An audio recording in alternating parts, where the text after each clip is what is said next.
And you guys have been handling these types of cases for over 30 years. Can this really affect someone's ability to work?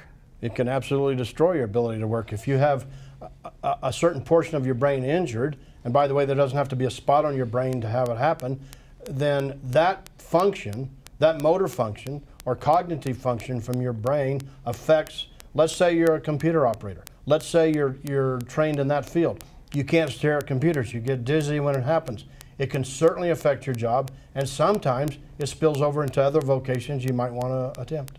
This is known as a silent injury or the invisible injury, and that's the problem. Head injuries can resolve after 6 months or a year. Sometimes they're permanent. It's important to watch to try and determine, and once again use your experts.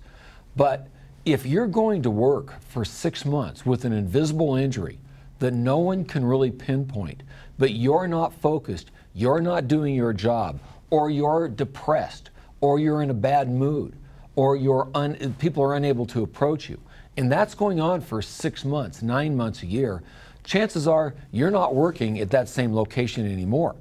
And that's because the bosses, the fellow workers, don't want you there. They don't want to deal with you, and nobody recognizes that it's a head injury, that you've got the traumatic brain injury. These can be more devastating than actually seeing the injury on a person and realizing they have a broken arm, or they have a broken leg, or they're walking around in a cast. Because these are the type of injuries that sometimes people say are inexcusable for your conduct, and yet it's not your conduct, it's your injury that's causing the problem. And because these are quote-unquote invisible injuries, are insurance companies more apt to fight them? They do fight them. They fight them very hard. You got to be able to prove them, and you got to prove them the right way, and there's ways to do that. One of the ways is through family members saying your personality changed. One of the ways is saying, like when you have sleep disorders, headaches, constant headaches, temporary blindness, dizziness, some of the symptoms we've gone over. But an important way is for you, as the injured person, to report these symptoms to your medical health care provider, because the insurance companies will look in your medical records to see if you've got them. And if you don't say anything about you being dizzy, forgetful, memory loss, not sleeping well, not eating well, then they're going to say you don't have it, even if you do. And Brad, you know, there's another thing called neuropsychological testing. And that can be used to prove a brain injury as well. Sure. The neuropsychological testing is a very modern day way of trying to determine if the person is functioning. Sometimes it's hard to establish the baseline of how they were functioning before the accident. The neuropsychological testing can help determine whether or not the person, such as focus, concentration, memory, being able to organize thought patterns and thought processes, all the things that we normally can do and that we should be able to do for the stage we are in life. That's an important part. It's every bit as important to make sure that if you believe you have that injury, a closed head injury, or if family members are telling you that you have something wrong, that you get the testing, you go check it out.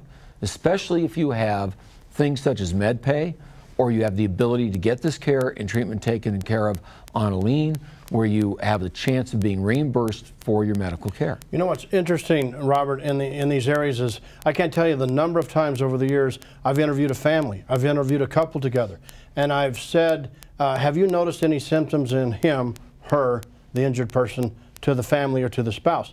And I say, have you noticed sleeping problems, eating problems, memory problems, less tolerant, more mood swings, more aggressive, and they sometimes just roll their eyes and they say to me, you have named everything we see, everything he or she has experienced. It's so important. Those are things that you report to the doctors. So as attorneys, you would both agree that it's important to interview many family members in almost every injury case? Yeah, I think it's important. I think you, once again, are doing a disservice to your client if you have reason to suspect that there's been any kind of head injury and you aren't checking that out and talking to family members. You know, if your client reports, even without being hit, I mean, an impact to the head, if they report they had headaches, or they were tired or sleepy after the accident, or they had some kind of loss of consciousness, or forgetfulness after the accident, it's important you start talking to people who are close to them to to find out if they've returned to normal, if they've returned to where they were prior to the accident. But you know, if you don't put those in the medical records legitimately, if you don't report them to your doctors, your healthcare providers, even your therapists, you can report them to anyone that you come in contact with, the insurance company is not going to believe you, and ultimately they think they can beat you. They think they can win, so they're not going to pay.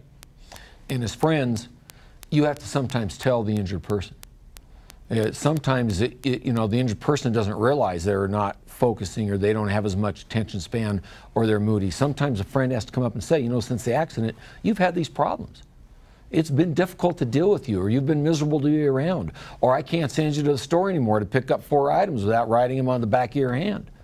These are important things that sometimes you got to, friends and family members have to help the injured person understand that they've got an injury that they're not even aware of. So there are ways to prove closed head injuries. There are ways to prove head injuries and brain injuries, now called traumatic brain injuries. You can do it. You probably need experienced professionals on your side, and you probably need experienced attorneys who understand traumatic brain injuries to help you.